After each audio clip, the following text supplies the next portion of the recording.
Dito kami sa labas ngayon. May ilalakarin kami. Pompeii daw yan. Saan tayo pumunta, Tol? Pompeii. Pompeii. Ang Pompeii na yun, hindi namin alam kung saan. Pero tutaklasin namin. So ayan yung tour bus provided ng company sa kabilang barko kalaban. Okay, see you around. So nasa pila tayo papunta ng bus. Ayan yung bus natin sasakyan. Bus number 30. Akit na tayo ng bus.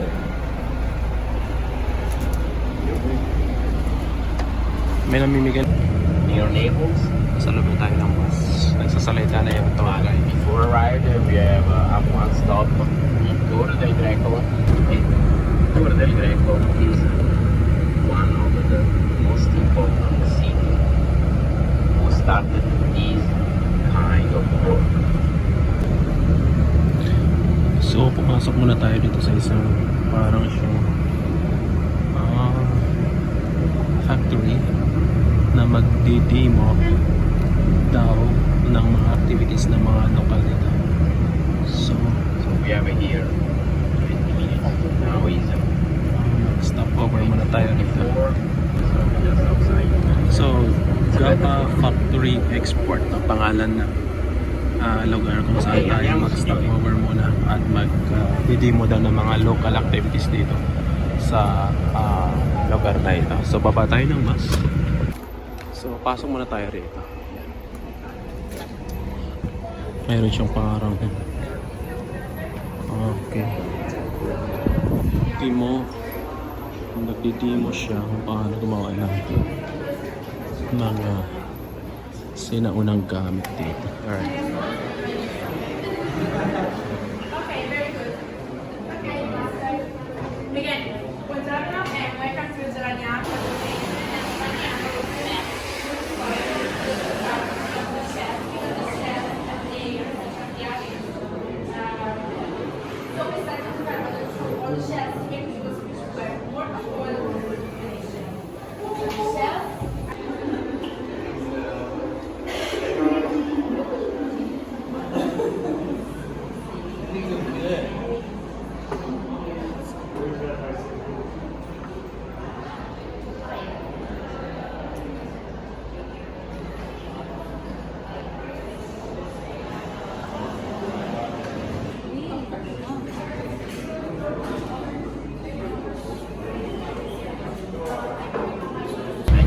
So tuloy kami ng biyahe papuntang Pompeii.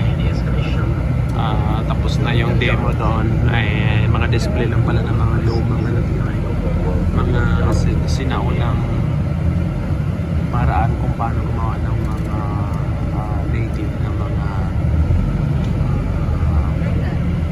hornolay sa katawan. Alright. So balik tayo ng kalsada papuntang Pompeii.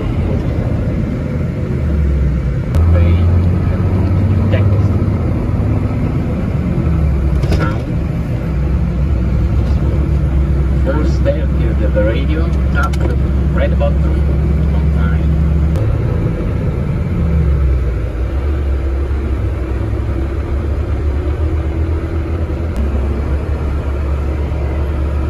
Ganda ng mga scenery. So dumating na tayo rito sa Pompeii. So yun yung yun yung tour guide natin.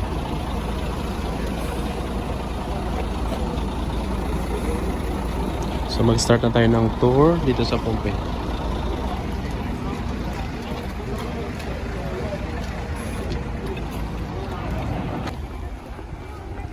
So yun pala yung Pompeii. Yung ruins nung araw. So dyan tayo pupunta.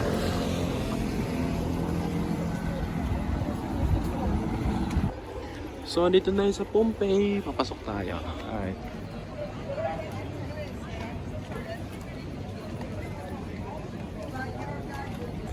So, papasok na tayo dito sa entrance ng Pompeii. Ay dito, parang ang lumang-lumang ruins, ano. So, ito pala yung tourist attraction dito. Ito pala yung Pompeii. Yan.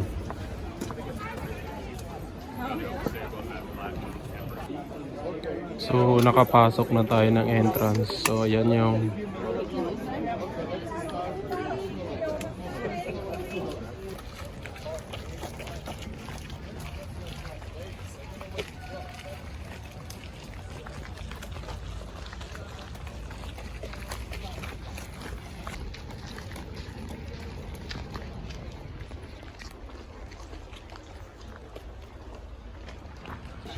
papasok tayo sa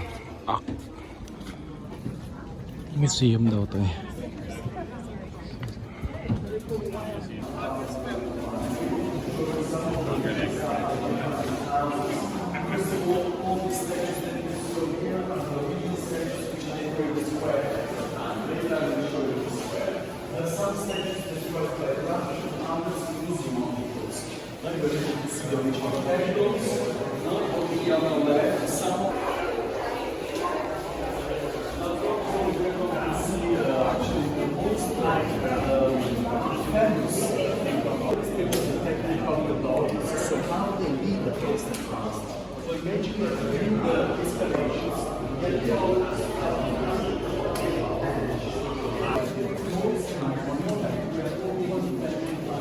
Ruins ng isang tupa centuries ago.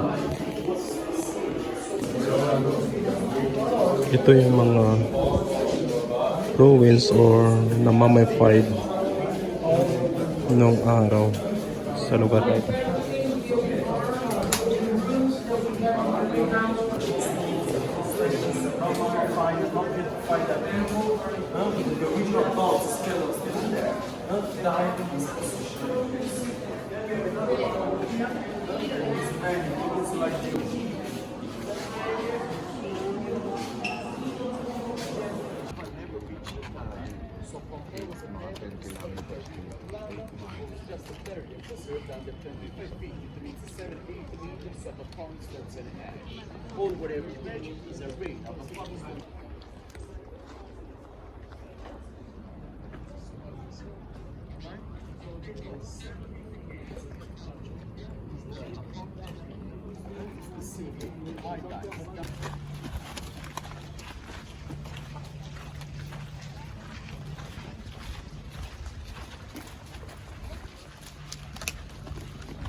Ito yung city na tinabunan ng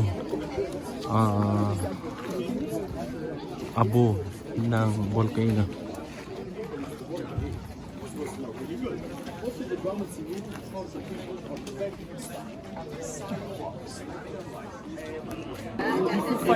Mapapansin mo yung kalsada nung araw ay pure talaga na bato. At nagtataka ka kung paano nila dalhin ito dito sa tuktok ng bundok. Ayan siya. Hindi siya yung gaya ng semento ngayong araw. Ito ay bato. Ito yung sentro niya. Syudad ito na tatakpan ng abo nung pumutok yung vulkan galing sa bundok na yun. Tinatawag na syudad na Pompeii.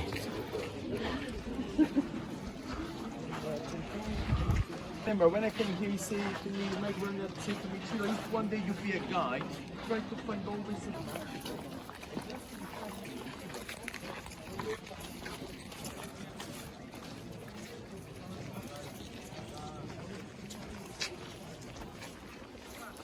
So ang laki nitong lugar na to na dati daw isang syudad pero natakpan ng abo nung nagkaroon ng eruption itong volcan dyan. That was like centuries ago, pero na-preserve pa rin nila rito. Grabe yung mga ginamit na mga materialis sa paggawa ng lugar na ito. Para siyang apog. Tapos tingnan mo yung kalsada nila ay pinagdudugtong ng mga bato.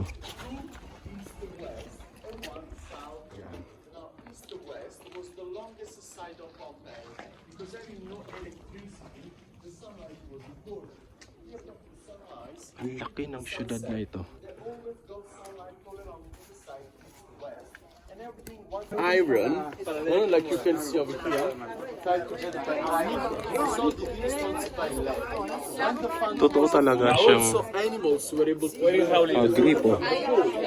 At gawa siya ng araw. Look at this. but through the central opening that every untouched God, the water flowed out, the Lancy Road, the cleaning and washing the boots, everything. Every time the boats go Pinagdugtong siya ng mga bato nung araw.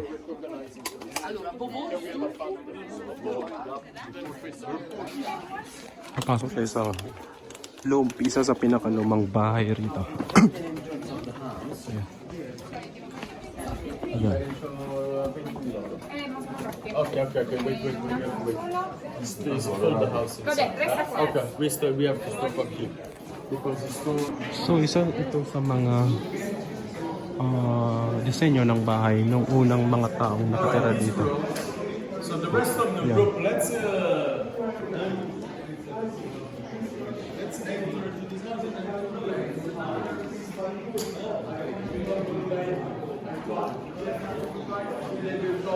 bedrooms in the same technique they used at the time. That's why you find all the walls covered with this like thick layer of plaster all over, just for the last layer of the covers. And the covers from all what they could find in the nature, the pigments of the flowers, of the plants, right?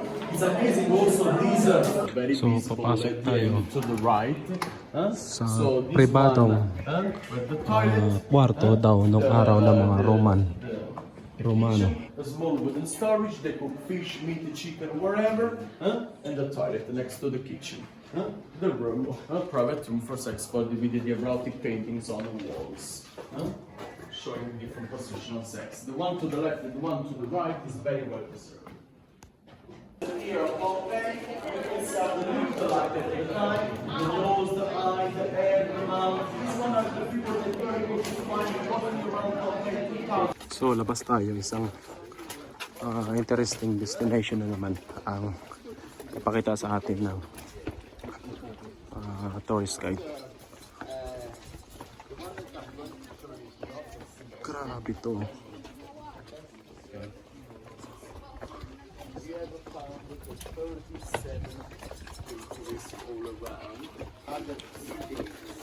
Ito yung lumang bakery daw nung araw.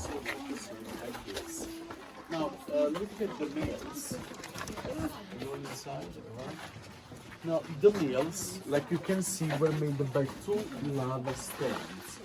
Here, a conical block of lava, this one on the floor. On top, Laki ng bakery nung araw. Yan.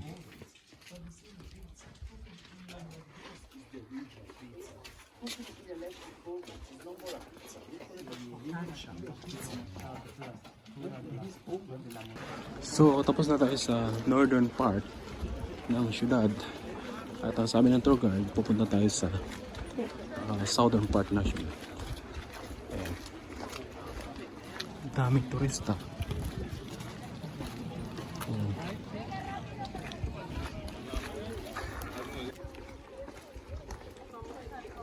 Punta tayo dito sa tinatawag nilang meron itong amphitheater nung araw.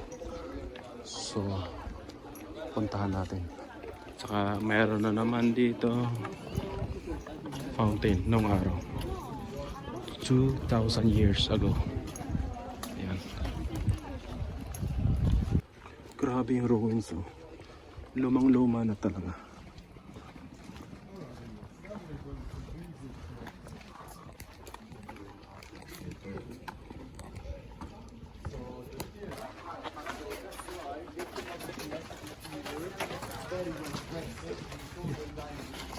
Ito yung theater ng araw. Sira na. Pero meron pang mga natitirang mga ruins.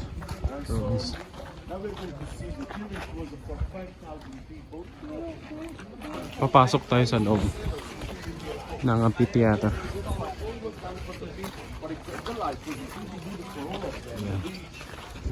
Also the Kua, were able to and go to the theater.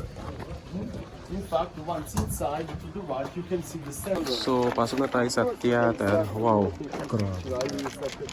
Theater on the way down.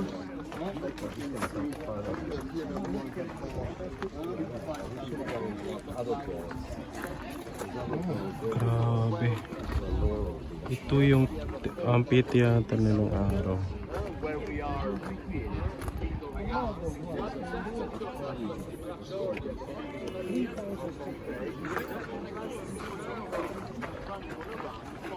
So dito tayo sa baba ng amphitheater. Lumang-luma na siya, no? Ayan.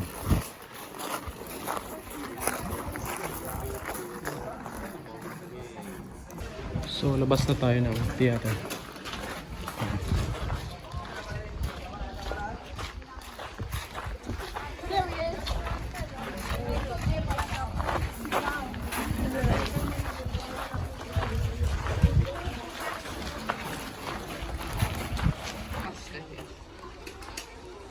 So kung mayroong amphitheater sa mga matanda, ito daw yung sa mga bata ng mga playground noong araw. Napipreserve pa rin nila. Ayan.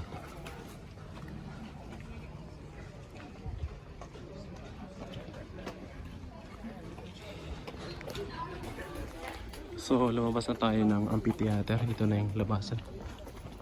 I believe wala na. Oo nga, tama. Umikot lang pala tayo. Grabe, ang ganda sa loob. Lumang-lumang mga ruins.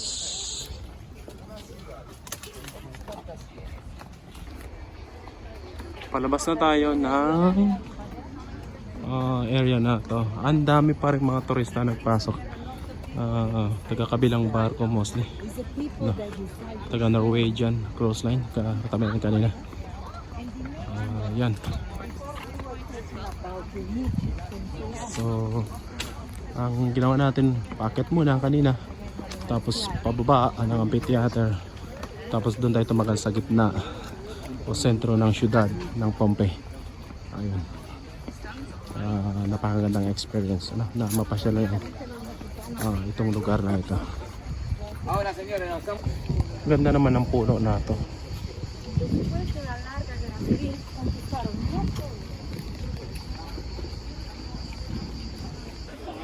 So yung palabas tayo ng i-ride, dyan tayo galing yan. Sa taas niyan.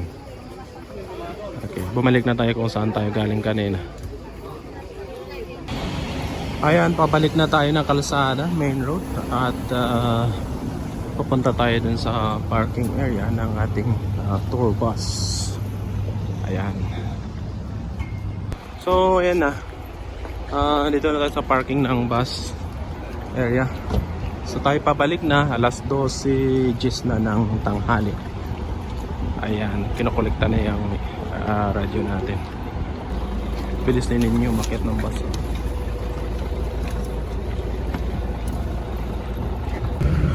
Ayan, nasa loob na tayo ng bus at pinupuno na lang at pauwi na tayo. Alright, tumatakbo na. Yan ang ating nabuong video sa pagtuklas ng Pompey dito sa Italy.